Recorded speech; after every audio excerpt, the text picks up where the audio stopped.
લક્ષ્ય ન્યૂઝ, એક નજર, એક લક્ષ્ય. ગાંધીનગર જિલ્લાના દહેગામ તાલુકામાં વસતા વાસણા ચૌધરી ગામે વસતા ચૌધરી દશરથભાઈ શિવાભાઈ શિક્ષક હોવા છતાં ખેતી પ્રત્યે ઊંડી લાગણી ધરાવે છે. BA અને PTC સુધીનું શિક્ષણ મેળવી તેમણે શિક્ષણ ક્ષેત્રે સેવા આપી, પરંતુ જમીન સાથેનો નાતો ક્યારેય તૂટ્યો નહીં. શરૂઆતમાં તેઓ પરંપરાગત રાસાયણિક ખેતી કરતા, પરંતુ વધતો ખર્ચ, જમીનની ઉર્વરતા ઘટવી અને નવી બીમારીઓને કારણે તેમણે ખેતી પદ્ધતિ બદલાવવાનો નિર્ણય કર્યો. વર્ષ 2018માં આત્મા પ્રોજેક્ટના માર્ગદર્શન હેઠળ દશરથભાઈએ પ્રાકૃતિક ખેતી અપનાવી બીજામૃત, જીવામૃત, ધન જીવામૃત, મિશ્ર પાક અને આચ્છાદન જેવી પદ્ધતિઓની આજે તેઓ 7 વર્ષથી સફળ ખેતી કરી રહ્યા છે. 8 વીઘા જમીનમાં બટાકાનું વાવેતર કરી તેમાં 2 વીઘામાં લાલ બટાકા પ્રાકૃતિક પદ્ધતિથી ઉગાડ્યો છે, જેમાં રોગ પ્રતિકારક શક્તિ સારી જોવા મળે છે.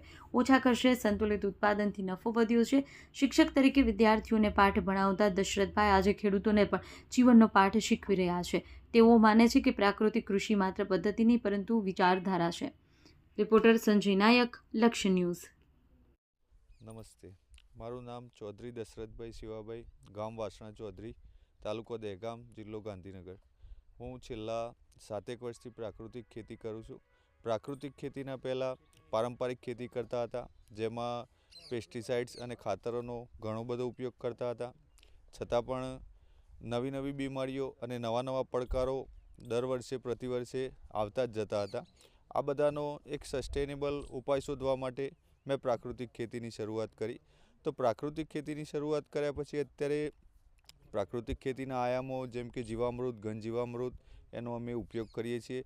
છેલ્લા 7 વર્ષમાં આ બધાના ઉપયોગ પછી અત્યારે જમીનનું ખૂબ સરસ રિઝલ્ટ છે અને હું અત્યારે મારી જમીનમાં બટાકાનું વાવેતર કરું છું. એમાં ઘન જીવામૃત, જીવામૃત બધું જ વાપરીએ છીએ અને એનો બહુ મોટો એક ફાયદો એ થયો કે બીમારીઓ ઘણી બધી જે વાયરલ ઇન્ફેક્શન, વાયરલ બીમારીઓ જે આજુબાજુના ખેતરોમાં આવે છે એ અમારા ખેતરમાં બહુ ઓછી છે.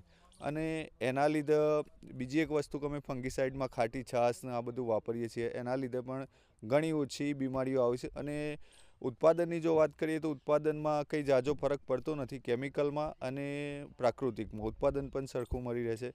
તો જનરલી જોવા જઈએ તો મોટો જે આપણો ઇનપુટ કોસ્ટ છે એ ઘટી જાય છે પ્રાકૃતિક ખેતીના લીધે. અને સૌથી મોટો ફાયદો એ થયો છે કે આપણું નફાનું ધોરણ થોડું વધી જશે. તો મારી તો એવી ઈચ્છા છે કે બધા ખેડૂતો પ્રાકૃતિક ખેતી કરે અને પોતાનો ખર્ચ ઘટાડે. નમસ્તે.